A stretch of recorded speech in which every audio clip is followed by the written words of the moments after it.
Hello and welcome to Get It Started, Get It Done, the Banyan Security podcast covering the security industry and beyond. In this episode, our host and Banyan's Chief Security Officer, Den Jones, speaks with Laura Whitt-Winyard, an experienced Chief Information Security Officer most recently at Malwarebytes. We hope you enjoy Den's discussion with Laura Whitt-Winyard. Hello everybody, welcome to another shiny episode of Get It Started, Get It Done, Banyan's adventure into podcasting. I'm your host, Den Jones, and today I've got an amazing guest, Laura Whitt-Winyard, who is once described as one of the 100 most fascinating females, I think, in cyber. Laura, I'm not sure, but why don't you introduce yourself before I totally screw it up? Sure. So Laura Whitt-Winyard. I've been in cybersecurity for 22 plus years. I started out very technical, your typical security engineer, done some cryptography. I've done, your SOC analyst working overnight shifts. I've been in leadership for I don't know how many years now. I love to spread the cybersecurity word as far and as wide as I can. Security is a passion of mine, so here I am. And I did see you're sporting your DEF CON top. Oh yes. Yeah, awesome. I done a podcast recently with one of my old engineers from Adobe who'd been going to DEF CON forever, and then one of my junior engineers from Cisco who went to her first ever DEF CON, and we had this podcast where we're like, let's chat about that. Like, what's the difference in your experiences? So that was pretty cool. So, and I love DEF CON. It's a great. Yeah, I've been going since 2007. Wow. Yeah, that's 2008. I think a very long time, I will say, and I love it. I'm surprised more security leaders don't go to DEF CON. Yeah, it's certainly my favorite of the year. So yeah, I love it, and hopefully you get to meet up with lots of friends and people you've hung out with over the years. So let's jump into this. So one of the things, yes, you've been a female leader in cybersecurity for a number of years. So over the journey, I've got two questions here. One is, as a CISO in that role, how have you seen that evolve over the last 5 years for females in the role? Yeah, I mean, there's becoming quite a few more females in the role, which is, awesome to see. I think when I first became a CISO or like a cybersecurity leader, there were very few females. I would say like 3% or something like that. Now I think it's closer to 20, which is awesome. But I think it also brings a different perspective and probably a little bit more empathy to the role.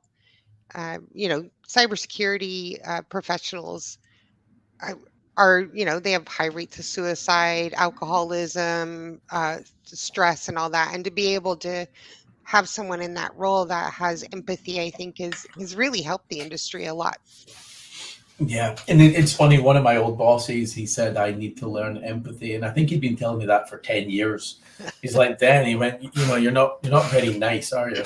And I think as I've navigated my leadership roles, trying to become more empathetic, but then also trying to give like people in the organization room to breathe, as opposed to me enforcing it's my idea. That was always a challenge for me, and I'd like to think I've got a lot better at it. Now, in your experience, when you're dealing with junior, young, and career females, and they're trying to aspire to be like you and get to where you are, what's the one piece of advice you share with them the most? Don't be afraid. I think, for me, when I first started, you'd sit in a conference room and there would be tons of people there and you'd want to chime in, but you were so afraid of looking like you didn't know what you were talking about or, chiming in on something that possibly couldn't make sense. Don't be afraid. There's not one single person in cybersecurity that knows everything. I chime in, speak up.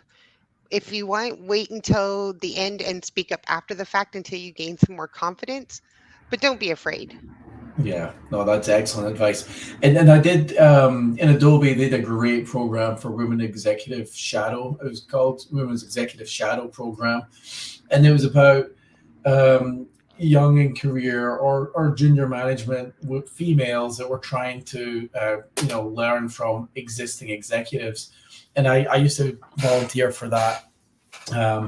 And one thing I learned there was women don't tend to ask for things as much as guys tend to ask for things. Sometimes we don't even know what is possible to ask for. Yeah. And so for me, it's a case of, if you don't ask, you're not going to get. And then don't be afraid of seeking advice from other people and having them tell you what you think your career direction could go. Because like you say, you don't always know, right? So that one for me, that resonated. Now, ICIT. It seems like something that you're involved in. And the only thing I took away from, well, first of all, could you explain what it is? Sure. And then I was like, why is there not a female word as part of that? I don't know. I'll take the word fellow. So ICIT stands for the Institute for Critical Infrastructure Technology. And we are a not-for-profit cybersecurity think tank offering nonpartisan cybersecurity advice to government, public, private sector. We get involved with a lot of things. I have my lovely book here on display, which was recently published. And I think we're printing some 70,000 copies and sending them to Capitol Hill. But yeah, ICIT, I think there's, a little over 25 fellows. We're people who have been in cybersecurity in some shape or form for a considerable amount of years. And, we advise on policy, we advise on legislation, a lot of different things. We also advise like on the Cyberspace Solarium. We worked with Ted Lieu on the Cybershield Act. So we do a lot of advisory work. That's awesome. And the book. So shameless plug for the book. So let's talk a little bit about what's the book about. Is it a love story? Is it a drama? It's a thriller. And then a thriller. And then who do you think is is it a book we can buy on Amazon, or is it a book that is just distributed to government officials and people that come up with legislation? No, it's available on Amazon. It is right here. It's called Securing, I don't know if my words are backwards, but it's called Securing the Nation's Critical Infrastructures, and a guide for the 2021-2025 administration.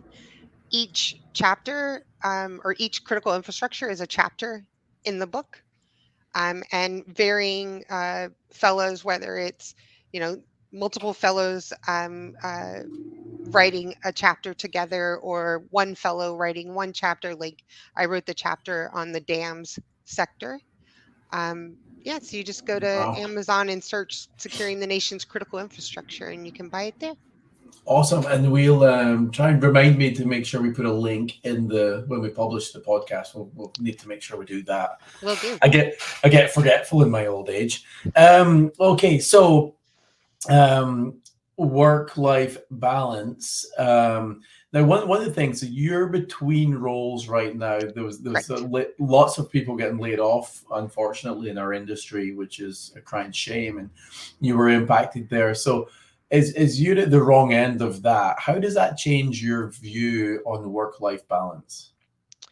I treat looking for my next opportunity as a job right now. So, I spend 9 to 5 doing that, networking and speaking with people, doing interviews, etc. But it doesn't really impact, my passion for security. I still do, podcasts like this, speaking engagements, white papers, different articles to spread the cybersecurity world. My husband, I don't have any children. I have 2 St. Bernards. So they're like children. But, I've been in cybersecurity for so long. My husband, my dogs, they know when mommy's upstairs in the office, she's doing her She's thing. But working. Yeah. on the flip side, the the impact from layoffs being, um, a bruise to your ego, if you will. Being able to, spend time in my garden and actually being able to take time for myself, to actually be able to turn my phone off at night, which I had never done before, because being in cybersecurity, your phone always stays on. Yep. Um, Yeah. has been kind of a relief, if I'm being honest. Yeah. So it's funny because I was thinking, like, does it change your perspective in the sense of you realize, when we work for companies, at the end of the day, there used to be, so 20 years ago, I would say that people were committed to their company and their company was committed to their employees. And it was a very rare event for a layoff to take place. But, certainly me working in the Valley, it's every year, every single year. And sometimes it's like they're swinging an axe, and it's not about performance any longer. It's just like a whole organization or a whole, country or office. Or so for me, my perspective of this is people's allegiances and loyalties to companies, I think, is beginning to wane. And no longer is everyone saying, well, I'm dedicated to this company. Now, I worked in Adobe for 20 years, almost 20. So I had a blessed career with them. But every year, for a period of about 5 years, Adobe were notorious for a layoff in November. And it Yeah. was like every year. And it was tough. Yeah, So I mean, yeah. I totally agree with you, and I think the allegiance or loyalty to a company started waning when pensions were going away, right? And then everybody started putting money in their own 401k, and it was like, okay, you're contributing, we'll contribute some, but you're contributing the majority of it. And I think that's when loyalty started waning. And then now, there's been, especially in cybersecurity, there's a lot of job hopping in Yeah. cybersecurity. Usually, Yeah. you're 2 to 3 years with a company. Um, but I think with all the layoffs, I think that loyalty is getting less and less and less. Yeah, for sure. Absolutely. So one of the things, how do you describe your role when you're at a dinner party with people who have no technology experience? Oh gosh. Sometimes I just say I'm in computers so they don't ask me questions. um, but I just say, it's my job to, I'm responsible for securing a company, and ensuring that, the, um, like when I was at DLL, for instance, I would say, oh, I'm the head of security for DLL. I'm responsible for securing the company in 37 countries. Wow. And Yeah. I would Yeah, just it's good. leave it at that. Good to get an elevator pitch. Yep. I found that out years ago, because the reality is you could be out in a conference event, or you could be anywhere, and being able to say, hey, I work at this company, we do this, and I do this, and getting that pretty succinct Yep. is important.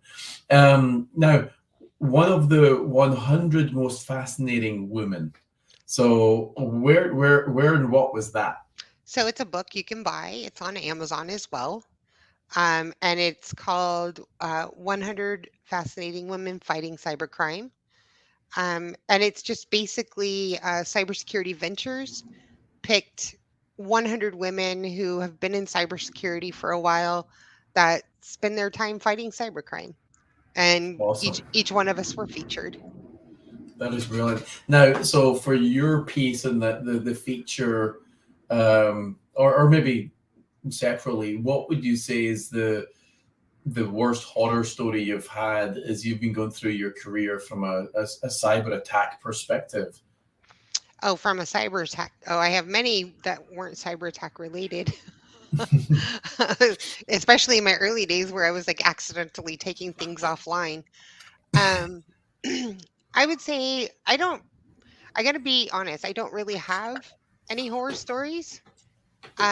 There's been security incidents, but for me, when there's a security incident, um, I get excited. So they're not horror stories. That's Yeah. like, I'm like, yes, this is what we've been training for all year long, and it's really exciting for me and the team. It's like, when you're in the military and you've been going through all of your training camp and everything, and then you finally get to see some action, it's a little bit exciting.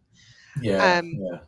so I've not really had any horror stories per se, but I will say typically within 6 months to a year of me leaving a company, they have horror stories. I don't know if that's coincidence. It's not me doing it. Yeah, no, right. Hey, I don't want blamed. It wasn't Yeah, me. it's not me, but it's historically that's what's happened. Yeah, I think it's interesting because as an incident responder or as a security professional, there's an expectation that breaches occur now. I think 5 years ago, when you heard about someone getting breached, or even 10 years ago, someone getting breached, then it was like, oh my God, that's really bad. They must be really bad at what they do. But the reality is you could be amazing at what you do. Your team could be amazing, and you could still be breached. Yes, And exactly. I think of it like we're playing Russian roulette every day. If you've got 40,000 people in your company, you're hoping they're not clicking links and doing stupid stuff. But the reality is they're doing their job, and the attacks and the social engineering is getting so good that people are going to click links and they're going to end up on sites that we don't want them being on. But that's how the world works. And our job now is to catch the bad guys, get them out quicker, Yep. and try and Yeah. make sure the damage is limited. Yeah. Reduce your mean time to detection and your mean time to response. Yeah, That's really all you can do. exactly. Now, so one of the things I always love to hear how people stay up to date with technology and from a security awareness perspective. What's your go-to source for information that keeps you up to date? Well, I eat, sleep, breathe cybersecurity. If you ask my husband, so I wake up reading it and go to bed reading it. But I use there's a website called News Now, and it's a news aggregator. And I think like the URL is newsnow.co.uk. I prefer the UK version versus the US version because the US version sometimes you get a lot of accidental politics in there. Hmm. And it's just an aggregate pulling cybersecurity news from all around the world. I also, to stay on top of what's going on with in the hacking community, I go to DEF CON, B-Sides. I'm in a few hacker servers on Discord. So keeping the pulse on what's going on with the community. And then for my own training, I use Cybrary has free training, YouTube. What did we do before YouTube? I don't know how any of us I ever know, did right? any repairs in our home before YouTube. But YouTube, anywhere I can get information. Awesome. And when you think of like, so from a personal growth and stuff, I mean, it's a hard task to try and keep a company secure, and it's a hard task to stay up on top of things. So when you're not doing that, so you've got two Saint Bernards. What do you do outside of work? You mentioned gardening earlier. So what do you do to relax and wind down after the crazy day? I don't really relax ever, if I'm going to be honest. So I have, I'm really into gardening, not vegetables. I kill them, but I love formal gardening. So I've been working on a formal garden on my property.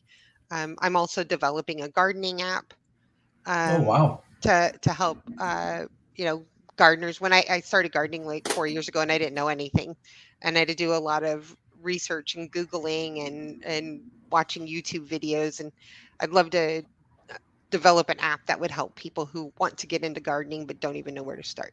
That's awesome. Yeah. And then I binge watch shows to like disconnect my brain and watch something mindless on TV so I don't think about work. Yeah. What's the last show or series you binged watched? It's called oh gosh, it's with Gary Oldman. Slow Horses.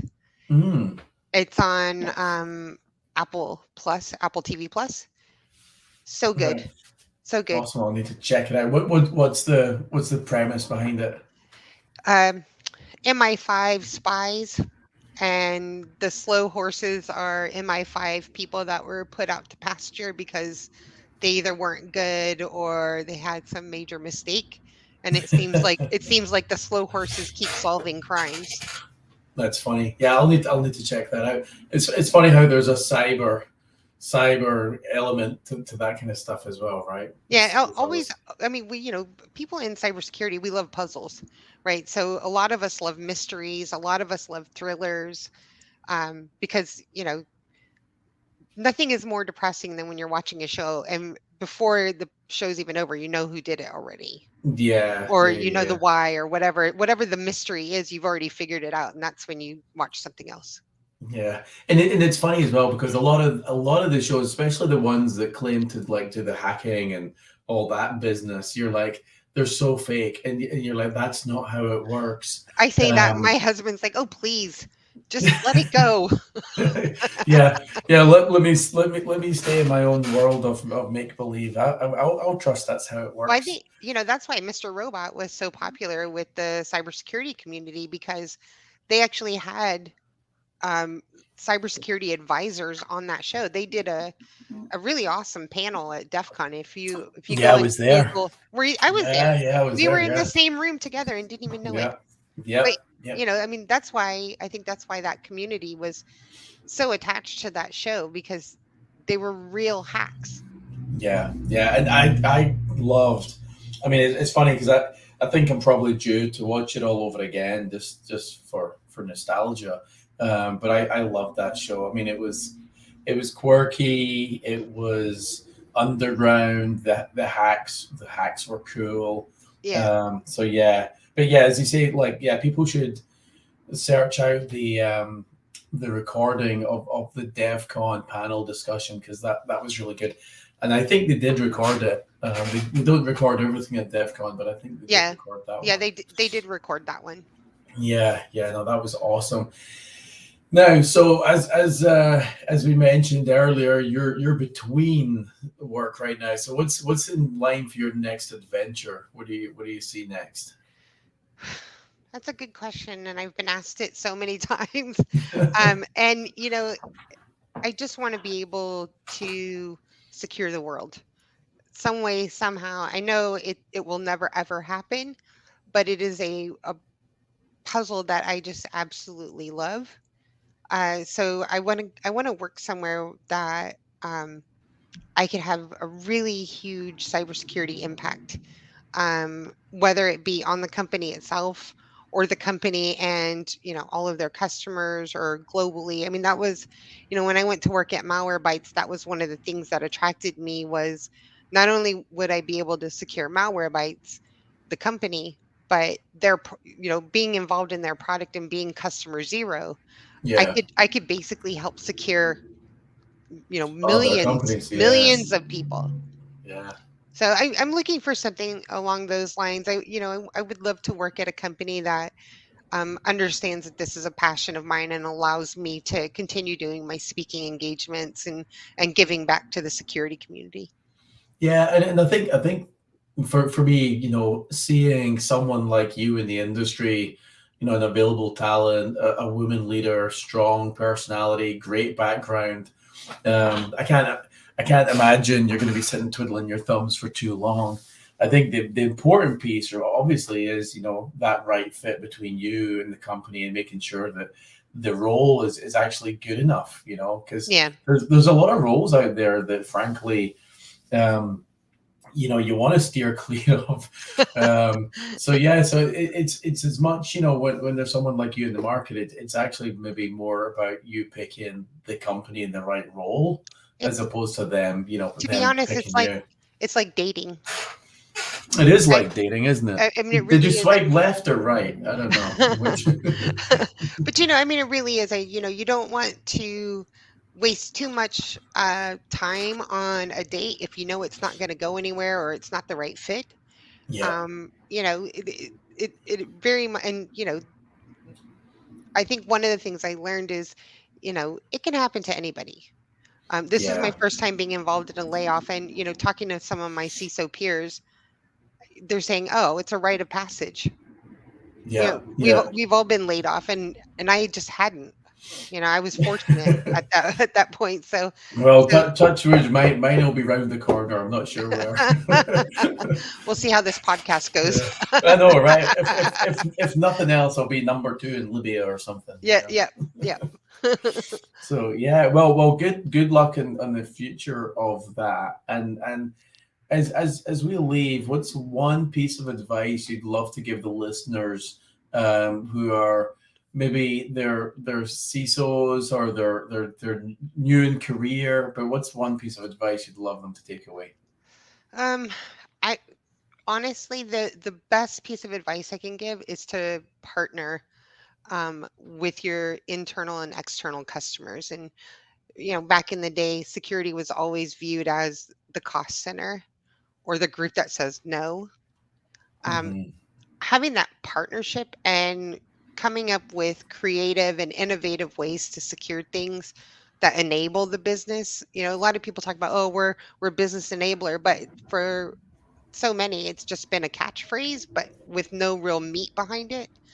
And I think really understanding, and that's where that empathy comes in, where you understand that, if your development teams aren't closing a gap, chances are it has nothing to do with them. It's because product is sending them a lot of work to be done, and you need to partner with product to get security, on the roadmap or on the, the PI planning. So finding those partners internally, externally, working with customers and just being a little bit more understanding that not everybody knows security like we do. Yeah, no, that's great advice. And as you mentioned, when I ran enterprise security in Adobe, we were seen kind of like with an attitude a bit ivory tower when I took the team over. And there was a lot of reasons behind why that might be the case. And I spent a lot of time on brand and like, how do we rebrand ourselves as a partner, as a transparent organization? And like you said, that saying no, it's never helpful if you're going around saying no and then people just try and avoid you. And at that point you're not helping the company and you're not helping the internal customers, which reflects and then doesn't help you external customers. And honestly, it's not even our place to say no, right? Yeah. We can say, we don't advise it, but feel free to accept the risk. Make sure you get the appropriate approvals to do so. But there's always a yes and. Yes, we can do that. And if we put this in place, there's no worries. Yeah. And this is, I've said that a lot over the years, which is, our role is really explain the risk and help make a good business decision with our partners. And it's not necessarily our decision, it's usually their decision. And we should try and help them make that as quick as possible. So yeah, for sure. Awesome. Laura, look, thank you very much for your time. Really appreciate having you on the show. Best of luck with your endeavors. And I'm looking forward to actually just catching up and seeing you at DEF CON, and we'll grab some drinks and we'll shoot the shit there. Yeah, I think that will be fun. Prepare to stay awake all night. All right. Well, thank you very much. Really appreciate it. And Laura, everyone needs to go out. They'll check out your books. There's one that says coming out. And then there's one where you're one of the most fascinating women on the book, I guess. So thank you very much. Thanks, Dan. Have a good one. And you. Thanks for listening. To learn more about Banyan Security and find future episodes of the podcast, please visit us at banyansecurity.io. Special thanks to Urban Punks for providing the music for this episode. You can find their track Summer Silk and all their music at urbanpunks.com.